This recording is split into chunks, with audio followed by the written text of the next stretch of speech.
now that we've decided that former presidents can be prosecuted, this current case before us is the first instance, but I fear it's not going to be the last. Now, let's suppose this ambitious district attorney in an anti-Biden jurisdiction or venue decided to prosecute former President Biden, which I think would be a mistake. But he meaning former President Biden, would have to defend himself, wouldn't he? Yes, And suppose he won, he'd still have to pay his lawyer, wouldn't he? that's true. Are lawyers cheap? Only those of us who teach No, law. strike that. I know they're cheap. Are they inexpensive? No, they're not. So President Biden could spend millions of dollars. Hey everyone, welcome back to Civics Parksel. Today, I'm diving into a fascinating moment from a recent Senate hearing where Senator John Kennedy grilled a legal expert about presidential powers and the Constitution. The big question? Do the words separation of powers actually appear in the U.S. Constitution? Spoiler alert? The answer might surprise you, but there's more to unpack here, so stick around. And before we get started, don't forget to hit that subscribe button and turn on notifications. Let's start with some context. This Senate hearing was centered on the case Trump v. United States, where the Biden administration prosecuted former President Donald Trump. The hearing title, "When the President Does It, That Means It's Not Illegal." Chairman, thank you for being here. Professor Mascott, this case that we're talking about, Trump v. United States, it was before the United States Supreme Court because the Biden administration decided to criminally prosecute former President Trump. Is that correct? Yes, Senator. And in fact, President Biden's lawyer actually asked for expedited review and an expedited decision by the Supreme Court. Is that correct? Yes, the prosecution would have found expedited review helpful. When the court handed down its opinion, well, strike that. The title of our hearing is, quote, "When the President Does It, That Means It's Not Illegal." And Chairman Durbin explained what he meant by that, but I just want the record to be clear. Did the Supreme Court, in its opinion, ever say, quote, "When the President does it, that means it's not illegal"? No, that doesn't Okay. appear in the opinion. All right. At the oral argument of this case, President Biden's lawyer actually conceded, did he not, that core functions of a president should have absolute immunity? Yeah, I do think there's agreement that core functions should have immunity. In fact, President Biden's lawyer said, quote, "Core functions can't be regulated at all." That's correct. Close quote. Yes. Okay. What is forum shopping? Forum shopping is the act of trying to find a court that you think is going to rule favorably to you. Does it go on in the United States? Many folks think that it does. Yeah, it does. It's hard to stop. Let's just stipulate for a moment that America's withdrawal from Afghanistan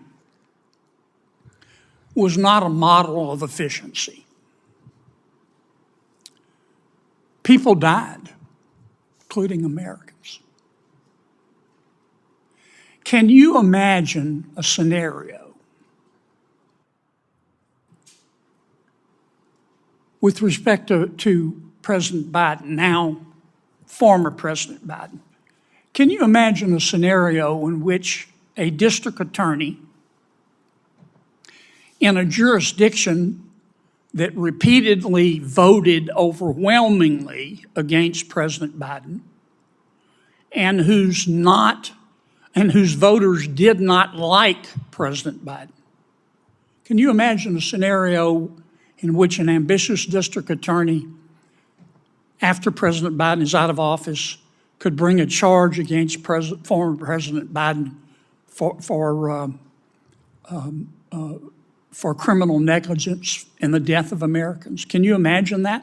Well, Senator, that would be very troubling, and so that's one of the things. But that this can you opinion- imagine it happening? I could imagine district or attorneys wanting to bring such an action, sure. I mean, now that we've decided that former presidents can be prosecuted, this current case before us is the first instance, but I fear it's not going to be the last. Now, let's suppose this ambitious district attorney in an anti-Biden jurisdiction or venue decided to prosecute former President Biden, which I think would be a mistake. But he meaning former President Biden, would have to defend himself, wouldn't he? Yes, And suppose he won, he'd still have to pay his lawyer, wouldn't he? that's true. Are And lawyers cheap? only those of us who teach. No, law. strike that. I know they're cheap. Are they inexpensive? No, they're not. So President Biden could spend millions of dollars, That's true. even if he won. Yes, sir. Now, let's suppose after that trial was finished, another ambitious district attorney in another venue or another jurisdiction decided to do the same thing. And then another. And then another. Can you understand what the court was talking about when it said we can't allow the court system to have a chilling effect on a president, any president, in making these decisions? Can you understand that? Absolutely. The risk of facing that would certainly significantly impact how a president would make decisions in office, and that's the last thing we want. Can I have 30 more seconds, Mr. Chairman? I don't want to mispronounce your name, sir.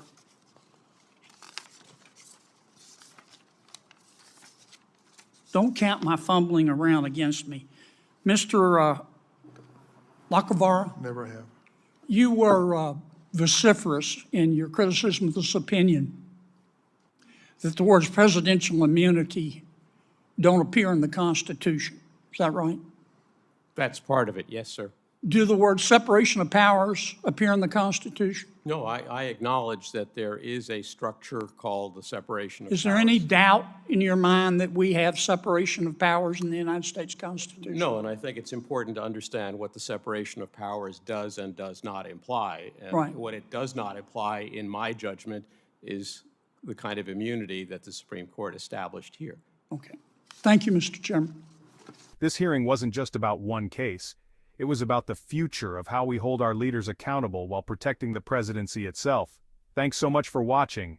If you found this breakdown interesting, make sure to give this video a thumbs up and share it with someone who loves legal and political debates. And don't forget to hit that subscribe button. Your support helps me keep bringing you more in-depth content. I'll see you in the next video.